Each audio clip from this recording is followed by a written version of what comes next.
Joan. Let's go with Joan. Joan, I'll unmute you and you can go ahead and pose your question. Okay, hi everyone. My name is Joanne. I'm in New York right now. I'm from Nigeria. So my question, I don't have a business background in terms of products. I'm more into real estate, but curious about the whole distribution and consumer products side of business. And so my question is, how do you even make that initial contact with some of these major brands? How does that first conversation actually look like? Thank you. Oh, that's a very interesting question.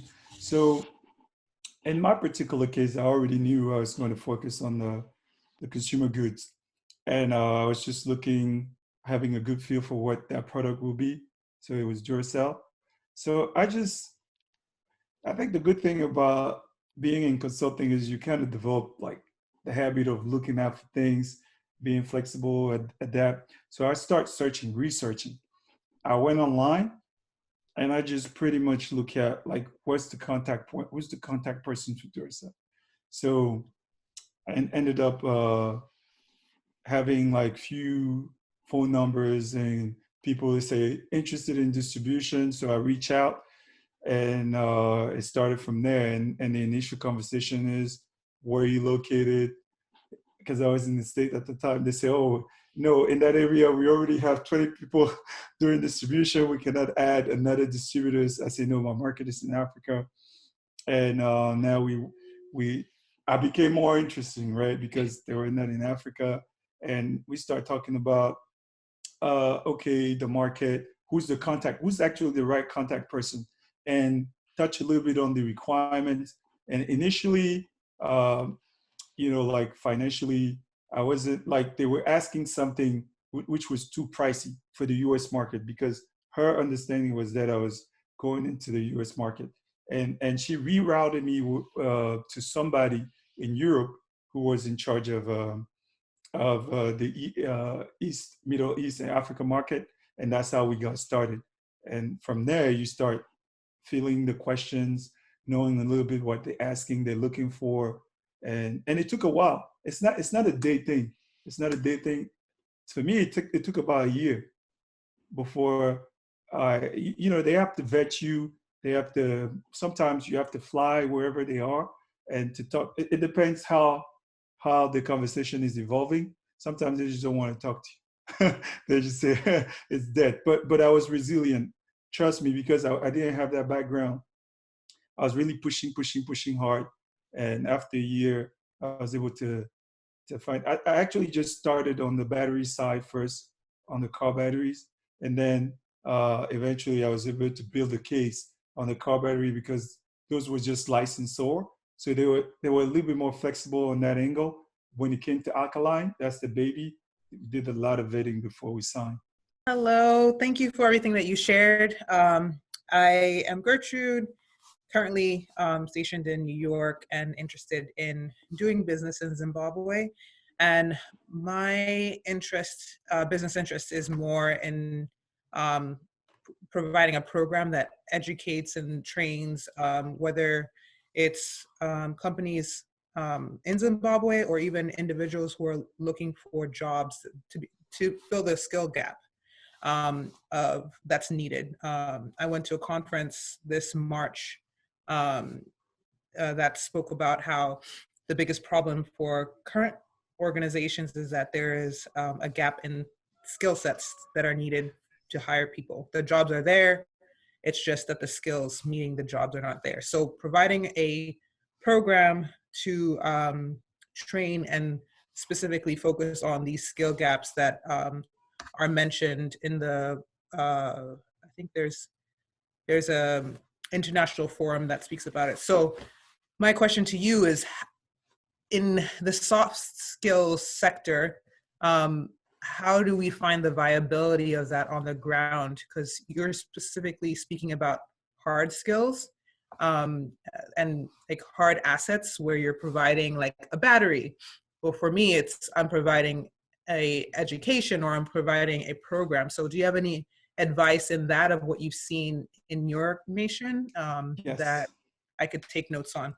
Yes, definitely. And I think this is a big topic that I struggle with a lot because the skill gap is actually, even though it's narrowing a little more, especially on the tech side, what you will see is uh, I actually had to do a lot of things from marketing to supply chain to finance to this and that.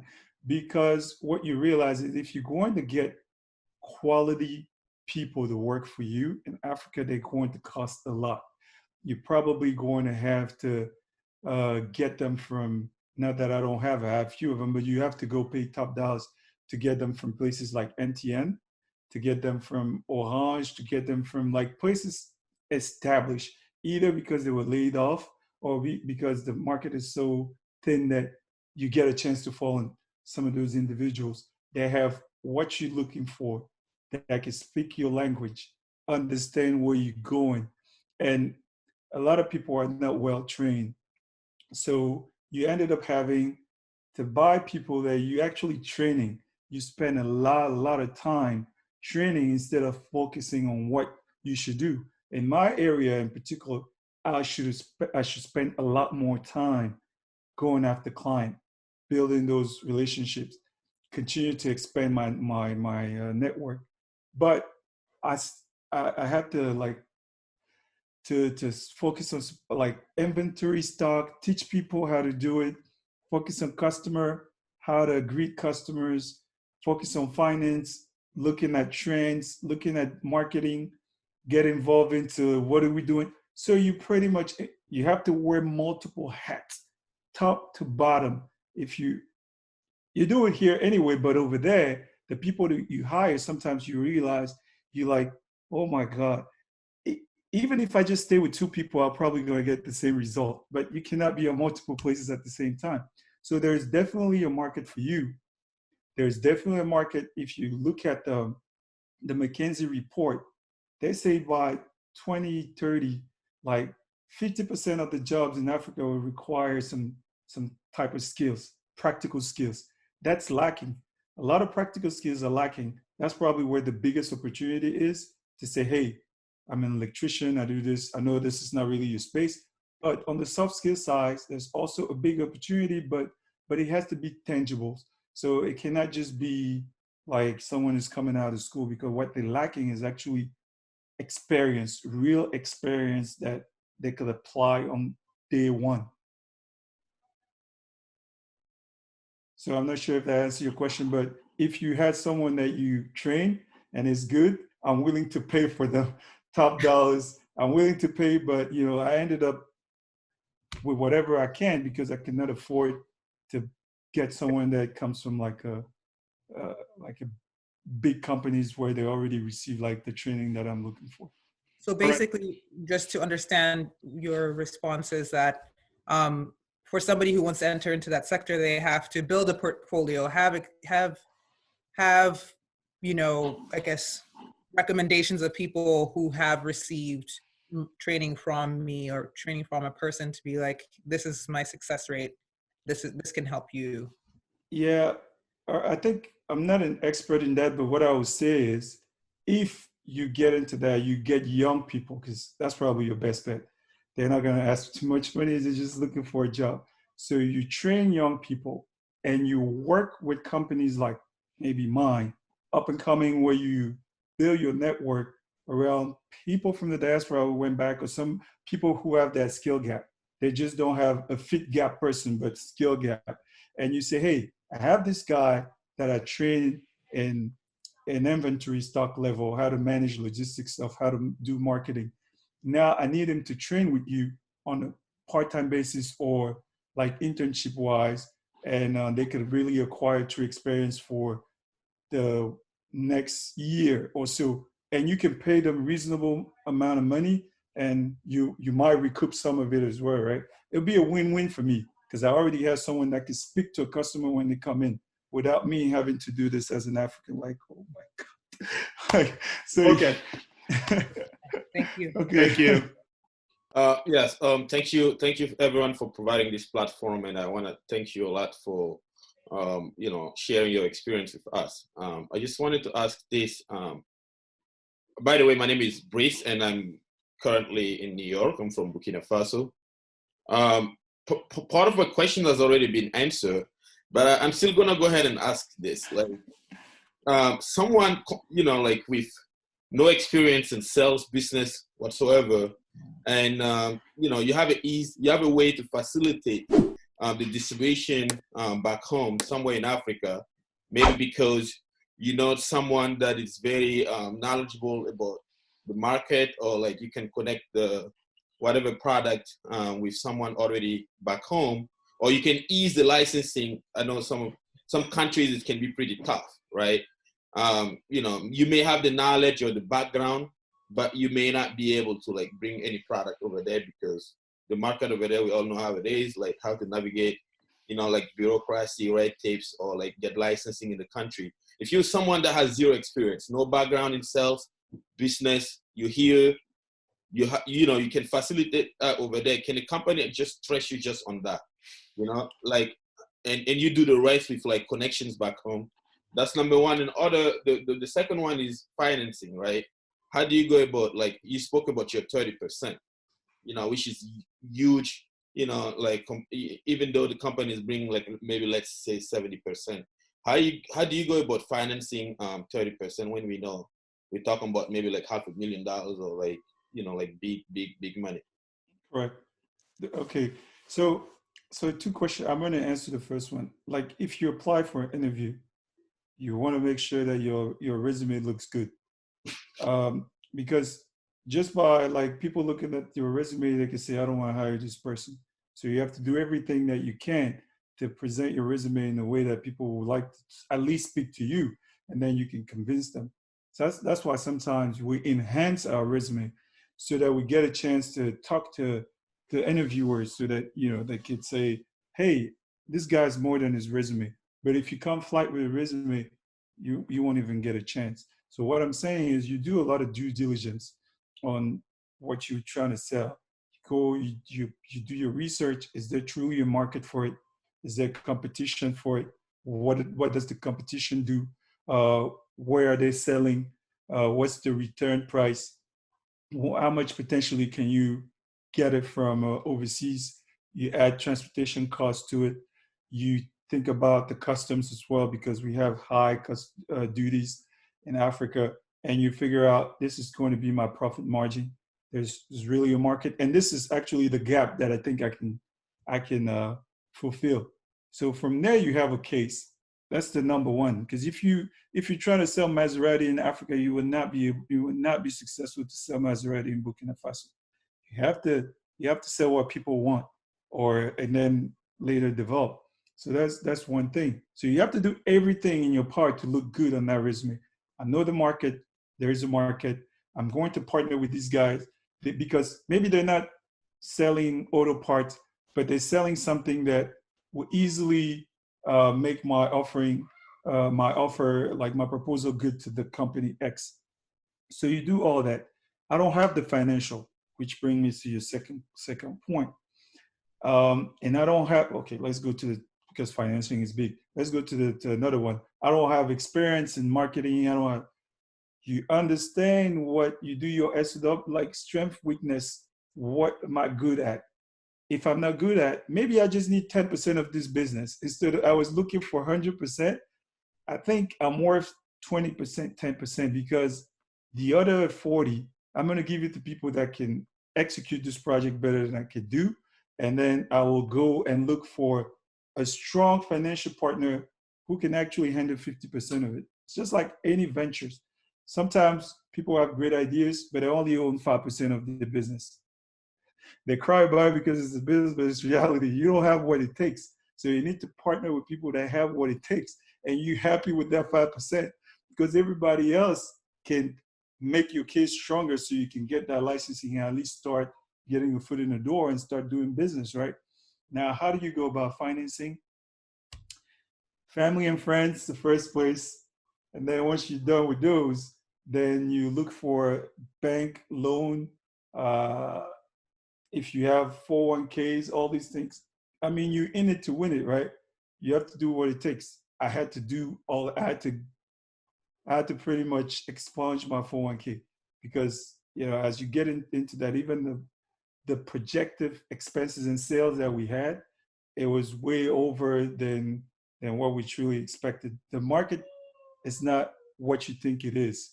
You have to go and sometimes forget what you learned and just head down collision in Africa. It's a different beast. And yeah, you have to do whatever it takes. And I was lucky to have a partner doing this business that was financially sound, and we're able to close some of those gaps. Okay, thank you. Armel, you up next. I think you had a question, so go ahead and mute yourself and shoot. Hey guys, this is Armel in New York. Thanks, Aris and Calvin for doing this. Calvin, I do have a question for you. Thanks for your time. I'm gonna be quick. What are the three to four, five things that you should take out of this? What's your let's say five lessons learned since you've been doing business in Africa? Okay, Thanks. great. By the way, I read a lot of your blogs in the tech space, so I'm a big fan. Thanks. Yeah, so Africa, I think I just said, is a different beast. And I think my number one learning, I'm going to use this Mike Tyson quote, is you have a game plan until you get in that ring with Mike Tyson, and then you get punched in the mouth. So when you get punched in the mouth, all that planning is out of the window. And it's just to say that it's going to be rougher than you think. The opportunities are great, but you have to have the ability to adapt. If you cannot adapt and be flexible, this is one thing that's probably going to make you fail, because culturally you come with a baggage, cultural differences. You come with a training and a certain type of work ethic and all these different things, maybe just ethic in general, like corruption and things that you probably were going to be very strict about. Not that there's anything wrong with it, but you have to be flexible enough to adapt. One of the very first mistakes that I made was not to, when we set up our first shop in Yaoundé, what I did was, I was like, guys, we have to put price the way it is. But what I didn't realize, and everybody was telling me, no, here, people bargain. It's just how it is. If you want to sell something for 100K, you probably going to have to put it for 150 so that they feel like they've bargained and come back to 100. I was like, this is insane. I'm never going to do this. It's 100K. They come in, they pay 100K. After 3 months, I realized that I was completely wrong. It took me 3 months. It could have taken me a year, but I realized, hey, people like to bargain. Give them that flexibility, bump the price a little bit, let them bargain. You'll come down to the price. So that's one thing. Number two is be patient. It's not going to happen day one. After 3 years, we are profitable, but I don't leave. We're not currently living from the revenue that you make. That's how you have to be prepared. It's going to be tough. So don't expect because the business is making profit that, hey, I'm going to go and start cashing in. Now you're shooting yourself in the foot because you have to reinvest all the time. So you have to be patient and you have to build for that patient. You say, hey, I'm patient. Number three, you have to build relationships. It counts. So building those relationships matters in Africa. You cannot go to Africa and think I'm going to sit in my office and be successful. Those are the learnings that I got. And the market is not going to be what you think. Think about this. And that's probably the one lesson that you need to put in mind. It's not going to be what you think. One of the biggest problems that I had, which is probably a killer in my business, is how to collect debt. So the money recovering from your sales, it's a killer because everybody knows, like you guys know, cash flow is king in any business, right?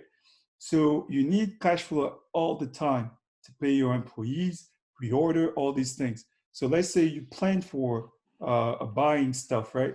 And then you anticipate 50% of your sale to help you to reorder your goods to your suppliers, but you realize by month end, you sold a third of your goods, we only got 5%. Like if you anticipate the next 3 months, what you realize is at this space, I'm only going to recoup 50% of my money of the sales, and I'm gonna run out of stock. And what are you gonna do? You out of stock, you don't have enough money to reorder, then this is something that you never anticipate. And this is a killer for your business. Then you realize people don't really abide by payment terms. They will pay you eventually, but that 30 days on the contract, is that like you get it like 9 months sometimes, you can get it in 60 days. But if you did not anticipate those things and you're not able to like be resourceful, I'm pretty sure you're going to close. You're going to close shop, and there's no point to try to go get a lawyer. It takes too much time. You just build like you just have like it's pretty much easier for you to go and talk to those guys, work with your suppliers. Can they take credit terms? Like, but eventually you're gonna have to pay those credits. So those are the things like in Africa you didn't anticipate. You don't anticipate all these counterfeiting, money recovering, and much more corruption. A big C. So Thank be you. flexible.